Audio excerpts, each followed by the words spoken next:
O sige, after 5 days, pagkatapos ng 5 araw ha, balikan nyo kami dito mismo. Oo, kapulit nyo naman eh, babalik ako kayo dito. Sige na. Aaron, bakit ayaw nila tayong samahan? Babayaran naman natin sila. Ayaw ba nila nun? May extra income sila?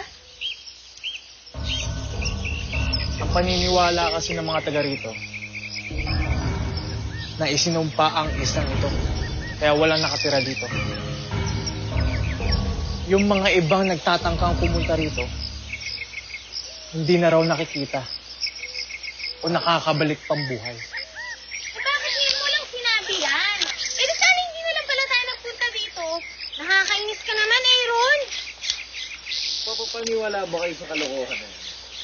Eh kaya nga tayo nandito eh. Para patunayan na hindi totoo ang mga sabi-sabi.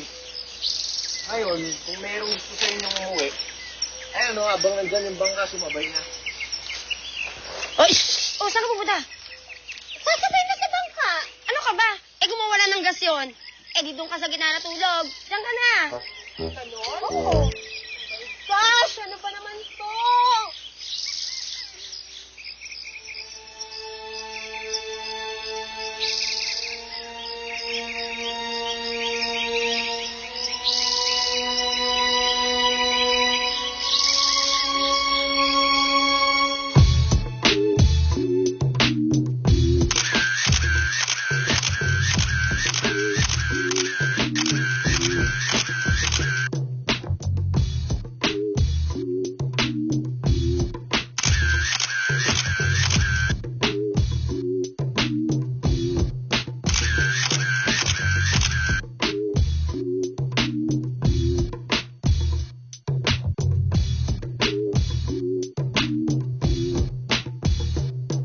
Sige dyan, bes ka na. Okay.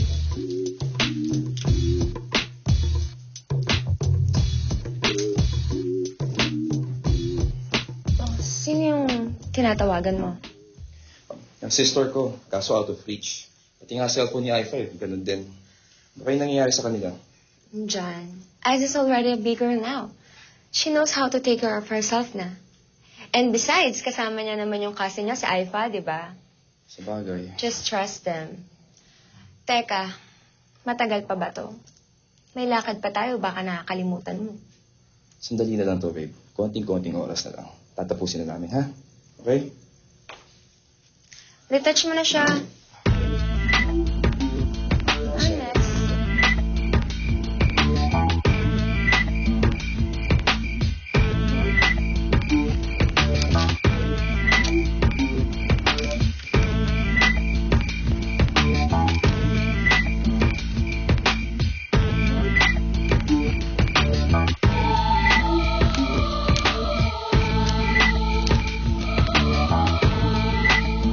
Tabi-tabi po. Tabi-tabi po. Oh my gosh. Mukha nga talagang walang nakatira dito. Hey guys, are you sure na 5 days tayo mag-stay dito? Alam nyo, tama lang yung 5 araw to look for that plant. Sana lang, makita na natin yung halamang yun bago maubos yung supplies natin. Doon tayo. Bukan natin yung daan doon. Ako na. Pauwi niyo na ako.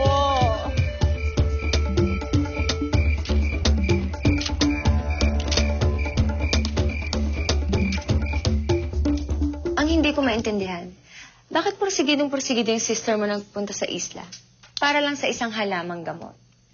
I find it weird. Well, babe, sa pagkakaalam ko kasi, ang halamang gamot na yun ay yun yung pinaniniwalaan nilang gamot sa sakit na cancer. At na-trauma talaga si IC sa pagkamatay ng daddy namin. So yun, kaya talagang napaka-porsigido niyang hanapin yung halamang gamot na yun.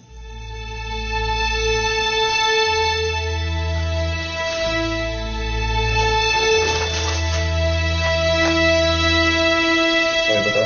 Okay.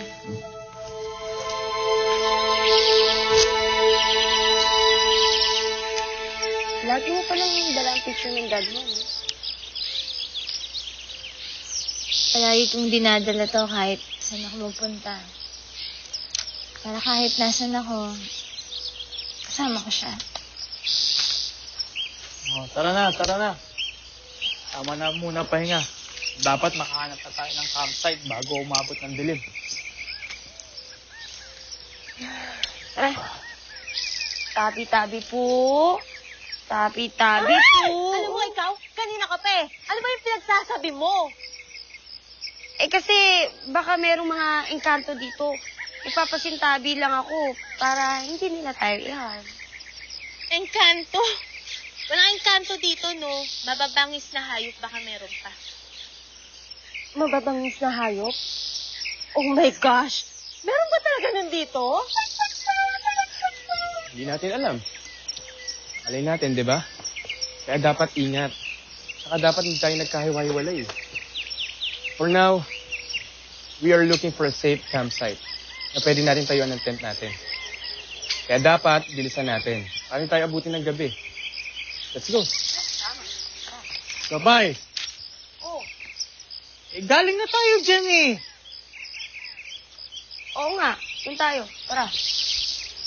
Ika na. Dali, gagabi na.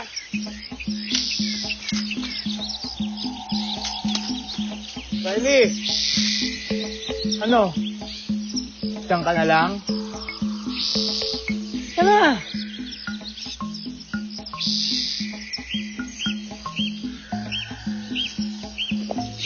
O, ulo ah, ulo. Tabi-tabi po. Gabi. Tara. Tabi ni Ricky.